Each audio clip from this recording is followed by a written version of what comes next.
dengan zamannya. Kalau orang maju, kata ketinggalan zaman ganti dan sebagainya. Abdullah bin Umar. Jadi ada nama Abdullah itu sangat banyak, tapi yang paling populer, paling terkenal itu ada 3. Yang salah satu Abdullah bin Umar. Jadi putranya Sayyidina Umar. Abdullah bin Umar, putranya Sayyidina Umar. Terus Abdullah bin Abbas. Nah, makanya sering kita semua mendengarkan riwayat An Abdullah bin Abbas, Ani bin Abbasin, dari Ibnu Abbas. Jadi Abbas itu pamannya Rasulullah. Nah, putranya namanya Abdullah. Nah, kalau yang Abdullah bin Abbas itu jadi ahli mufassir, masih muda tapi ahli mufassir di zaman sahabat. Terus Abdullah bin Mas'ud.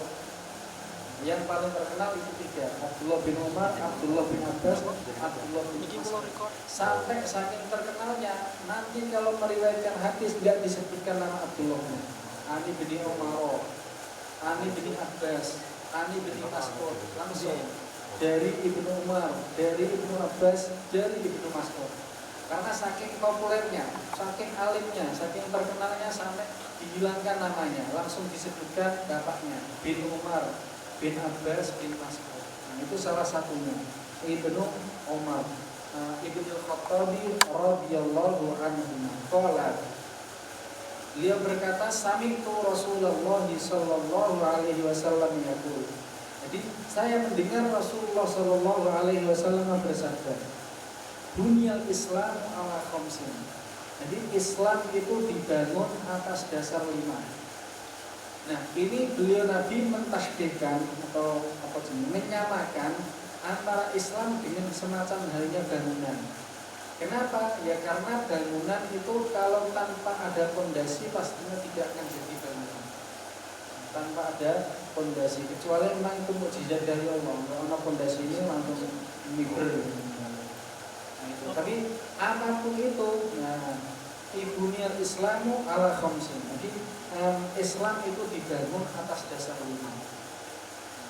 Nah, yang pertama apa? Syahadatu an la ilaha illallah wa anna Muhammadan Rasulullah sallallahu alaihi wasallam. Bersaksi bahwa tiada Tuhan selain Allah. Apa makna bersaksi? Yaitu al-iqrar wa tasdiq. Jadi mengakui dan meyakini. Ada orang mengakui itu tapi nggak pakai yakin. Ayo, sama-sama Allah yakin, apa tahu atau mengakui adanya Allah, tapi apakah yakin? Nah, kurang yakin. Ada yang demikian. Ada yang yakin adanya Allah tapi nggak mengakui. Nah, biasanya ada orang-orang ateis atau orang-orang non-muslim baru mau masuk Islam atau belum masuk Islam. Yakin adanya Allah, yakin, tapi belum mengakui. Jadi makna syahadah itu al-iqrar wa tasdiq. Jadi mengakui dan meyakini.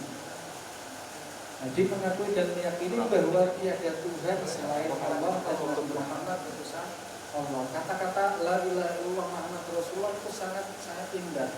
Makanya dalam hadis Rasulullah sallallahu alaihi wasallam bersabda, "Afdhalu ma qultu ana wan nabiyyuna min qabli." Lebih utamanya kalimat yang diucapkan oleh saya dan nabi-nabi sebelum saya, kata Rasulullah, itu la ilaha illallah. La ilaha illallah miftahul jannah, la ilaha illallah. Jadi ini orang yang meyakini betul-betul bahwa tidak ada Tuhan selain Allah dan Nabi Muhammad utusan Allah, ya pasti akan dakhalal jannah. Makanya dalam hadis pun Rasulullah yang lain mengatakan, man kana akhiru kalamihi la ilaha illallah dakhala jannah. Barang siapa yang di akhir ucapannya, di akhir hayatnya mengucap la ilaha illallah, pasti masuk surga. Maka seringnya orang berdoa semoga kita semua diberi kekuatan di akhir hayat kita untuk hanya mengucapkan ucapan la ilaha illallah. Qaulan taqilan. Tabib qaulan taqilan. Kokohkan dengan ucapan yang berat. Di akhir hayat berat. Kenapa? Godaan banyak. Dalam satu cerita Imam Abu Hanifah saja ketika sakaratul maut dituntun sama murid-muridnya untuk mengucapkan la ilaha illallah Muhammad Rasulullah. Jawabannya Imam Abu Hanifah, la. Imam Abu Hanifah atau Imam Ahmad bin Hanbal, la, tidak kaget muridnya. Kok kaget loh, kok dituntun kok tidak. Nah ternyata setelah itu sembuh. Setelah sembuh, habis itu bercerita bahwa ketika kamu nuntun saya, itu iblis juga nawari. Entah nawari apa, maka jawabannya Imam Abu Hanifah lah. Itu Imam Abu Hanifah. Larangannya sampai sekarang mengabelah kita. Semoga kita semua diberi kekuatan oleh Allah Subhanahu wa taala. Amin. Yang kedua, Islam dibangun atas wa iqamis shalah. Dan bahasa Jawanya menjunjungkan. Bukan hanya melakukan, sekali sholat cukup. Betul ya? Sekali sholat cukup. Tapi bahasanya mudawamah, terus menerus melakukan sholat. Ketika gagal paham makanya ya bisa saja. Yang penting kan saya sudah sholat. Ya dalilnya apa? Iqamis sholat, melakukan sholat. Kalau sudah diterjemahkan melakukan yang menjadi gaya.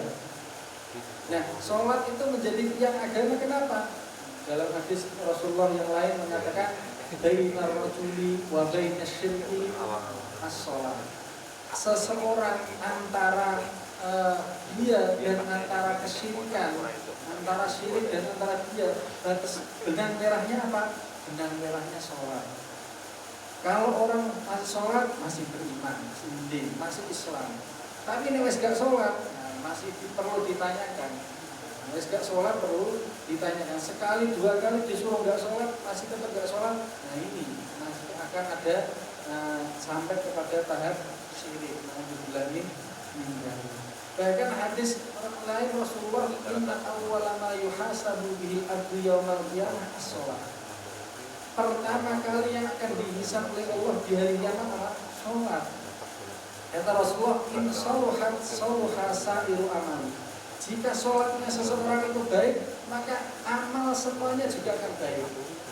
Nek sholat ikhlas, hampir khusyuk, amal yang lain juga akan itu baik. Tapi nek amal yang lain kok jelek, ya tanda-tandanya sholatnya masih jelek. Mulutnya ini sowan misalnya, apa jotos siwok dan sebagainya. Ini perlu ditanyakan. Ditanyakan apanya? Sholatnya. Semakin sholatnya semakin khusyuk akan apa? Tanda anil faksha'i wal munkar, akan mencegah dari kekejian dan kemungkaran. Saking lakoni maksiat, saking nikmati sholat lali lakoni maksiat. Yang gini bisa ya. Semoga saja tanda anil faksha'i wal munkar. Yang ketiga apa? Wa ita'iz zakat, memberikan zakat. Jadi Islam dibangun dari pertama syahadat, yang kedua sholat, yaitu sholat memperbaiki hubungan antara dia dengan Allah Subhanahu wa taala. Terus Islam dibangun lagi atas apa? Wa ita'iz zakat, memperbaiki hubungan antara dia dengan orang-orang yang lain. Memperbaiki antara hubungan dia dengan yang lainnya, peduli dengan dia dengan yang lainnya. Maka ketika ada orang Islam kok ambisi untuk berbaik, menjadi soleh diri sendiri, dan sama yang lain tidak baik atau sama yang lain cuek-cuek saja, itu belum Islam secara sempurna. Nek wis Islam secara sempurna, hubungan dia dengan Allah baik, hubungan dia dengan manusia juga baik. Itu Islam secara sempurna. Wa hajjil baiti, dan haji ke Baitullah. Jadi Islam memperbaiki hubungan, terus memperbaiki hubungan sosial. Dituntun juga Islam itu menuntun kita untuk apa? Untuk perkumpulan. Makanya ada, kalau bahasanya reuni tingkat desa jamaah, tingkat konco jamaah. Ada reuni tingkat desa Jumatan. Ada reuni tingkat kecamatan mungkin Idul Fitri, betul ya. Ada reuni tingkat internasional wayah haji. Itu hikmahnya. Orang kenal, orang mana, orang Indonesia. Wah ini mendadak kalau saya kenal orang. Nah itu namanya reuni tingkat internasional. Itu adalah tuntunan Islam semuanya. Makanya Islam itu bukan hanya dibangun atau rukun Islam hanya ada 5, enggak. Semuanya ada hikmah di balik itu. Wasomi Ramadan, dan puasa bulan Ramadan. Jadi puasa bulan Ramadan adalah apa? Menekan hawa nafsu. Jadi menekan hawa nafsu. Kalau kita teliti dari 5 ini semua, maka kita dituntut untuk memperbaiki diri. memperbaiki hubungan sama Allah, memperbaiki hubungan sama sosial, memperbaiki hubungan sama seluruh umat Islam atau bahkan di luar. Nah ini semua, ini adalah hikmah daripada 5 rukun Islam. Bukan kok hanya di apa rukun Islam 5, yo saja sholat, zakat, puasa, udah, enggak. Nah, seperti itu. Maksud kata Syekh Mustafa Dibungo adalah ghayatul ibadah. Pak irtibatu arkanil Islam ba'dha bi ba'din. Terus yang terakhir ghayatul ibadah. Nah, maksudnya Islam 5 ini bukan kok hanya hafalan, bukan kok hanya kita mengingat rukun Islam 5 itu bukan. Tapi tujuan utama adalah bagaimana semuanya itu menjadi ghayat, menjadi pok. Sholat ya dipol-polno, zakat dipol-polno, poso dipol-polno, haji dipol-polno. Insya Allah bukan hanya dunia di dunia menjadi soleh, dirinya menjadi soleh, sama tetangganya juga soleh. Kok ada orang ya soleh secara dirinya menurut dunia, tapi sama tetangganya saya yang lainnya di bid'ah ya itu belum, masih dipertanyakan, Nah, demikian. Ada yang mau bertanya monggo. Ini masih ada waktu agak banyak ternyata. Akhirnya sudah lama. Baru 10 menit.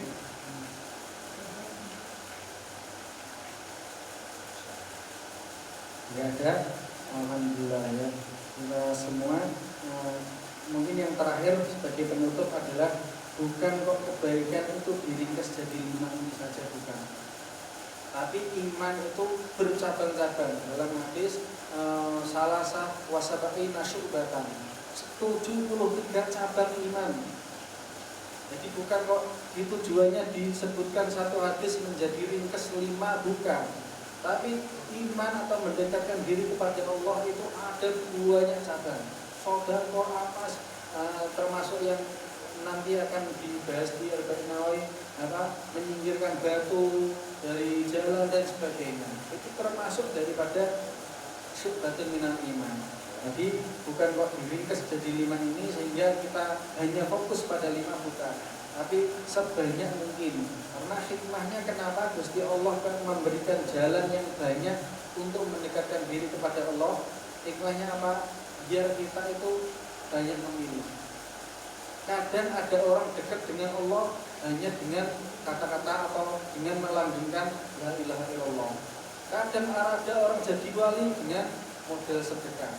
Kadang ada orang jadi dekat dengan Allah, sholat malamnya dilanggengkan. Ada orang yang jadi walinya Allah dengan puasa Senin Kamis dan sebagainya. Itu bukan kok kita melakukan semuanya. Ini kita melakukan semuanya ya mungkin sehari full 50 rakaat nih kalau jadi kembali ke zaman Nabi Musa. Nah, tapi ya memilih kita yang paling cocok mana, yang itu yang diistiqomahkan.